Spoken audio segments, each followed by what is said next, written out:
Okay, so I'm here in my mum's office. I just thought I'd record a reaction video to some stuff that a friend sent me. Actually, it was my friend Indy. She sent me a video of this guy called Dan Pena, and I didn't really know anything about him. He seems like quite an interesting guy, very rich, very got a lot of opinions, like doesn't really care about political correctness or like attacking people or swearing quite a lot. But he's got a lot of strong opinions about Bitcoin. So I thought I'd just watch a few of his videos and just give my reaction to it. And I think I might be a bit wrong about Bitcoin. So let's just have this bro to the stage. If you have Bitcoin, sell half, keep half. This is the top.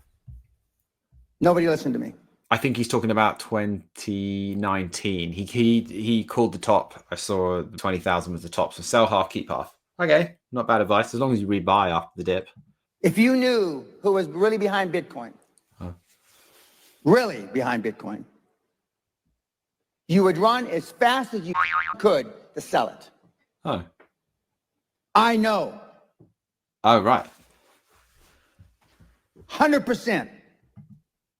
Am I meant to have seen this video already? Is he about to reveal who Satoshi is?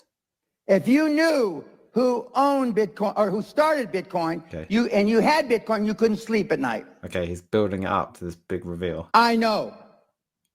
I feel like he's not. 100%. I feel like he's not going to tell us.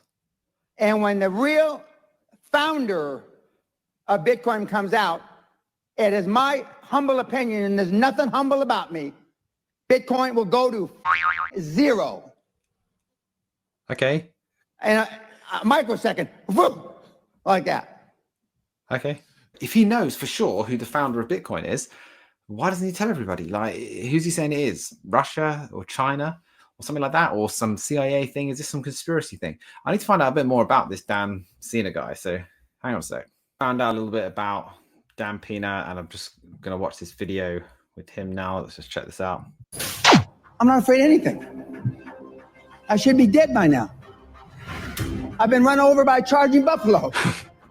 Got up, chased it down, killed it. Killed a Kodiak bear with a knife. What? You can't kill me. I believe that with all my heart. You can't kill me. This guy's nuts, man. And of course, the people that I've talked about, Andrew Carnegie, Henry Ford, Rockefeller, Steve Jobs, they're all tough. Snowflakes melt under pressure.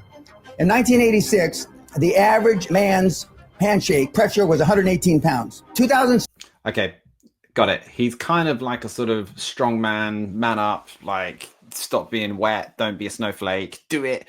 Like, cool. Like, I'm into that sort of thing. I'm kind of into that sort of, I don't know, alpha bro. Like, it's not even definitely a male thing. It's just kind of more do it now, get stuff done, make it happen, don't be wet. Like, nothing good's ever achieved unless you do hard stuff. Like, I agree with all that. So I think he's that kind of business motivational speaker. I imagine he's exceptionally rich as well. So let me just find another one about. Hi, Mr. Peña. My name is Brandon. I'm 25 from New Jersey. Oh my God, a New Jersey boy. That admits it. Go ahead. You mentioned that if people knew who the founder of Bitcoin was, it would go to zero. Being so politically incorrect as you are, why not just say who the founder of Bitcoin is? Fair point. I actually was thinking that. I was sure he was going to reveal. Oh, let's see. You don't get it. No. I have no benefit. You show me a benefit for me saying that. I'm already the best there is. I don't need any more smoke blowing up my ass or any more accolades. Is this guy like the richest man in the world I've not heard of or something? But believe me, when it happens, for those, I don't want to know who owns Bitcoin. You will yourselves. Okay, same thing. When Bitcoin came out 16, 17 years ago, it was for pennies.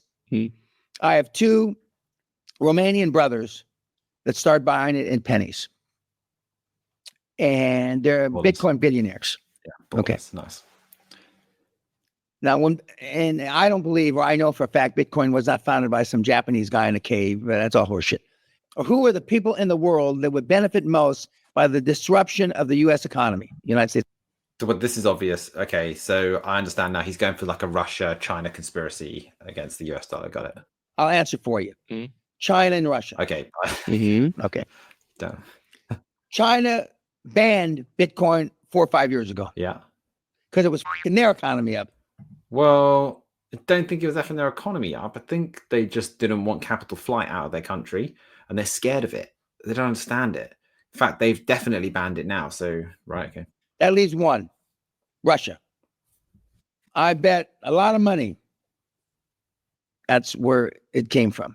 Hang on. If you're going to bet a lot of money, are you actually going to bet a lot of money? Okay, you actually said it there, I'm pretty sure. I bet a lot of money that's where it came from. Okay, well, if you're that rich and you're into like trading and increasing your wealth, which I think is your kind of message, I know Dan Pena's never going to see this. If you're going to bet a lot of money, bet a lot of money then. Why don't you put a huge short 100x leverage on Bitcoin going to zero, or at least Bitcoin dropping from 100K down to 10K or something like that? That would be a huge profit. If you're going to bet a lot of money, go for it. Don't just say it, actually do it, because we in the Bitcoin community have bet a lot of our money that Bitcoin is going up. So I find that quite annoying now.